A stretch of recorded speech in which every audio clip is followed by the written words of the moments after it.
கைதுக்கான அவசியம் இருக்கா அப்படின்ற கேள்வி எல்லா தரப்புலையும் கேட்கப்படுது. இல்லை, அடிப்படையில் நேத்தி நடந்தது வந்து அந்த உரை நேத்தியில் 28ஆம் தேதி ஆற்றப்பட்ட அந்த உரையில் வந்து 2 காம்பனண்ட் இருக்குது. ஒன்று ஒரு ஆன்மீக சொற்பொழிவு அப்படிங்கிற அடிப்படையில் ஒன்று, இன்னொன்று அது மோட்டிவேஷன் ஸ்பீக்கர், மோட்டிவேஷனல் உரை அப்படின்னு தான் அவங்க சொல்கிறாங்க, அது ஒன்று. இன்னொரு பக்கம் ஒரு மாற்றுத்திறனாளியை வந்து கண்ணியக்குறைவாக சுட்டியது ஒன்று. இது 2 தான் அந்த உரையில் அடிப்படை. இன்னைக்கு நடந்த கைது அப்படிங்கிறது அவர் மாற்றுத்திறனாளிகளின் மீது நிகழ்த்தப்பட்ட அந்த உளவியல் நெருக்கடி, உளவியல் தாக்குதல், உளவியல் தீவிரவாதத்திற்கு எதிரான செயல். இதுதான் அடிப்படை. இது ஒன்று.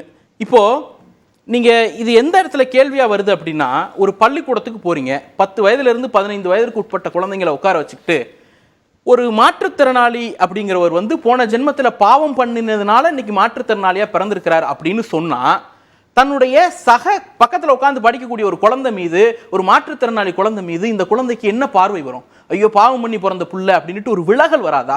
கல்வியை நாம இன்க்ளூசிவா மாற்றணும் அப்படிங்கிறதுல தொடர்ந்து போராடிட்டு இருக்கிறோம். ஒரு மாற்றுத்திறனாளி குழந்தைக்கு வந்து பள்ளியை அணுகக்கூடிய அளவிற்கு இருக்க வேண்டும்ங்கிறதுக்காக கம்பல்சரி ரேம்ப் ஃபெசிலிட்டி இருக்கணுங்கிறத மேண்டேட்டா வச்சு இங்க எல்லாம் ஒர்க் பண்ணிட்டு இருக்கிறோம். அப்படி இருக்கக்கூடிய சூழல்ல தனிப்பள்ளிகள், மாற்றுத்திறனாளிகளுக்கான தனிப்பள்ளிகள் இருக்கு, அது மட்டும் பத்தாது, அவங்கள இன்க்ளூசிவா படிக்க வைக்கணும் அப்படிங்கிறதுக்காக பொது பள்ளிகளோடு இணைத்து படிக்க வைக்கக்கூடிய சூழல் அப்படிங்கிறதுல தமிழ்நாடு மிகப்பெரிய அளவிலான முயற்சிகளை தொடர்ந்து எடுத்துக்கிட்டே வருது. ஆனா திருக்குறள்ல இருக்கிற பிறவி பயன் குறித்தோ, மற்ற இலக்கியங்கள்ல இருக்கிற ஊழ்வினை குறித்தோ தான் அவர் இன்டர்பிரட் பண்ணி பேசுறாரு எளிமையா.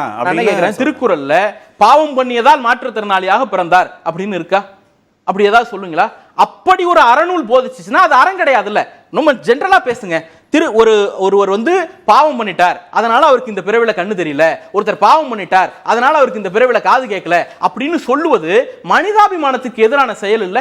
அவங்கள ஒரு சமூகத்தை விளக்கி அவங்க மேல ஒரு குற்றத்தை கற்பிக்கிறது இல்ல, அவங்களை கிரிமினலைஸ் பண்ற வேலை இல்லையா? அதுக்கு கலவரத்தை தூண்டுதல், இரு பிரிவுகளுக்கு இடையே மோதலை உண்டாக்குறது, குற்றங்களுக்கு வழிவகுக்கும் விதமாக இழிவாக பேசுறது, தவறான தகவலை பரப்புதல், மாற்றுத்திறனாளிகள் உரிமைகள் சட்டம், மாற்றுத்திறனாளிகளை ப்ரொவோக் பண்ணி அதனால கலவரம் ஏற்படும் பிரிவுகளின் கீழ் வழக்கு பதிவு செய்யும். ஆமா, அது வந்து இருக்கிறதுனால தான் இன்னைக்கு வந்து ரிமாண்ட் கொடுத்துருக்காங்க, ப்ரொசீட் பண்ண போறாங்க. இல்ல அந்த வழக்கெல்லாம் செக்ஷன்லாம் செல்லாது அப்படின்னா நீதிமன்றத்தில் அவர் விடுதலை ஆக போறார், அது வேற. இன்னைக்கு அவர் மீது கைது நடவடிக்கை நடந்திருக்கிறது அப்படின்னு சொன்னா, அது வந்து சில செக்ஷன்ல சொல்லி இருக்கிறோம்ல, மாற்றுத்திறனாளிகள் நல சட்டம் 2016 சட்டத்துல செக்ஷன் 6 செக்ஷன் 92 மிக தெளிவாக வரையறுக்கிறது.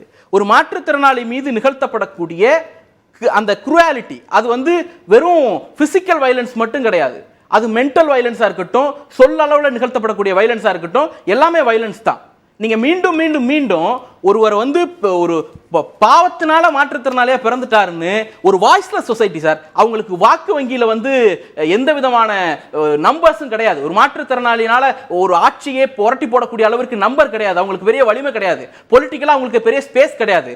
உடலாலும் மனதாலும் ஒவ்வொரு நாளும் பெரிய துன்பங்களை அனுபவித்துக் கொண்டிருக்கிறவர்களை நீங்க மேலும் மேலும் குரியாலிட்டிக்குள்ள, அவங்க மேலும் மேலும் குற்ற உணர்ச்சிக்குள்ள தள்ளுறீங்க அப்படின்னா, அதை பார்த்து கொண்டு சும்மா இருப்பதற்கு நீங்க மற்ற இடங்கள்ல உங்க மடத்துக்குள்ள வச்சுட்டு சொன்னாலே அமைச்சர் அப்படிங்கும் பொழுது பள்ளிக்கூடத்துல போய் சொல்றதை எப்படி நியாயம்னு பார்க்க முடியும்? அமைச்சர் வந்து ஆவேசமா பேசுற வரைக்கும் வழக்கெல்லாம் யாரும் புகார்லாம் வந்து கொடுக்கல. அதுக்கப்புறம் திரு விஜயராஜ்ங்கிறவர் புகார் கொடுக்கிறாரு, இந்த ஆசிரியர் திரு சங்கருங்கிறவர் கூட புகார் கொடுக்கல. ஒரு ஈகோ கிளாஷா, ஈகோ கிளாஸ்ல திரு மகாவிஷ்ணு மாறிடுச்சு அந்த இஷ்யூ. இல்ல அமைச்சர் வெர்சஸ் மகாவிஷ்ணு மாறிடுச்சு. அடுத்து அமைச்சர் பெருந்தன்மை எல்லாரும் பேச, அதாவது ஒரு மனிதாபிமானமற்ற செயல் ஒரு வலு உள்ள ஒருத்த மீது நிகழ்த்தப்படுதுன்னா கூட அரசு பொறுமையா நடவடிக்கை எடுக்கலாம்னு நான் நம்புறேன். ஒரு வலு இருக்கு, அவங்களால ஃபேஸ் பண்ணிட முடியும் ஒரு குரியாலிட்டியை அப்படின்னா கூட கொஞ்சம் ஒரு நாள் அதுவே தப்பு அப்படின்னு கூட எடுக்கலாம். ஆனால் வலுவற்ற ஒரு சமூகத்தின் மீது ஒரு குரூயாலிட்டி நிகழ்த்தப்படும் பொழுது, ஒரு வன்முறை சொல் வீசப்படும் பொழுது, அவங்க பிறப்ப நீங்க குற்றப்படுத்தும் பொழுது, அந்த தாய் தந்தையோட மனநிலை நினைச்சு பாருங்க.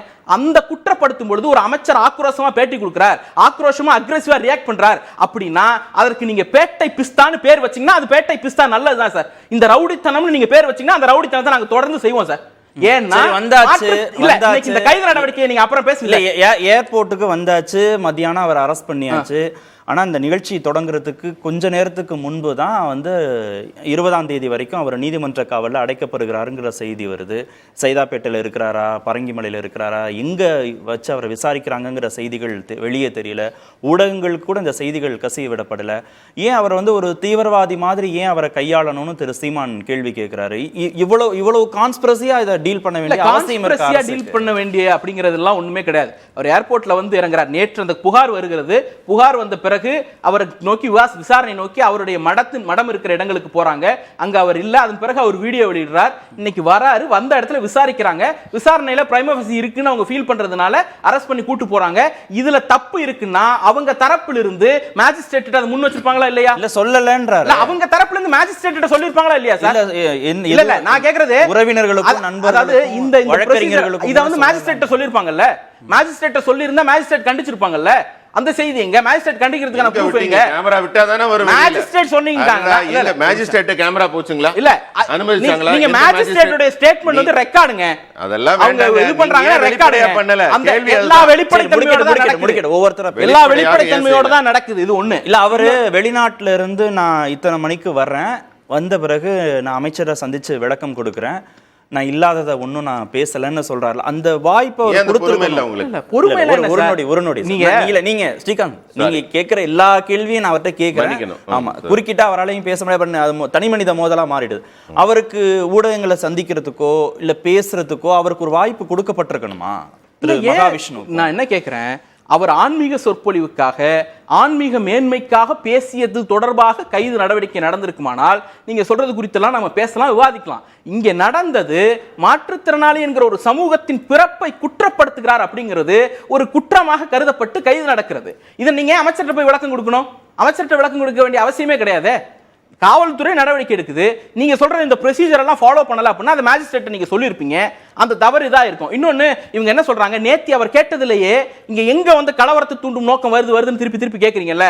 நேத்தி அவர் அந்த மாற்றுத்திறனாளி ஆசிரியர் எழுந்து கேட்கும் பொழுது, கேள்வி கேட்கும் பொழுது அது நேரடியாக அவரை பாயிண்ட் பண்ணுது சார். அவரை பாயிண்ட் பண்ணும் பொழுது தான் வந்து தன்னை நோக்கி வந்த ஒரு அவச்சொல்ல அவர் எதிர்த்து கேள்வி கேட்கிறாரு. அந்த கேள்வியை வந்து நீங்க எப்படி எதிர்கொள்றீங்க? உங்க பேர் என்னங்கிறீங்க, அப்படின்னா அடையாளப்படுத்த விரும்புறீங்க. அவர் எந்த மதத்தை சேர்ந்தவர் அப்படின்னு அவர் பெயரை கொண்டு அடையாளப்படுத்த விரும்புறீங்க. அதனுடைய தொடர்ச்சி தான் இன்னைக்கு கருணேஷ் சார் வந்து சொல்லப்படுகிறது, செய்தி வருகிறது அப்படின்னு ஃபேக்ட் செக் கமிட்டி வந்து அப்படி ஒண்ணு இல்லவே இல்லைன்னு. ஒண்ணும் இல்ல, ஆண்டனி பர்னாந்துன்னு யாரோ ஒரு ஃபேஸ்புக் ப்ரொஃபைல்ல இவருடைய போட்டோ வச்சிருக்காரு. அதனால அவர் வந்து கிறிஸ்தவ பெயரை கொண்டிருக்கிறதுனால இவர் கிறிஸ்தவர் அப்படின்னு வலதுசாரிகள் கதை கட்டுவதை ஒரு பொது விவாதத்தில் வந்து பேசக்கூடிய அளவிற்கு தான் இவர்கள் இருக்கிறாங்க. அப்ப இவங்க நோக்கம் என்ன? இதை வச்சு ஒரு மத கலவரத்தை உண்டு பண்ண வேண்டும் அவங்க ஆசைப்பட்டாங்க. அதை தமிழ்நாடு அரசு முறியடித்திருக்கிறது.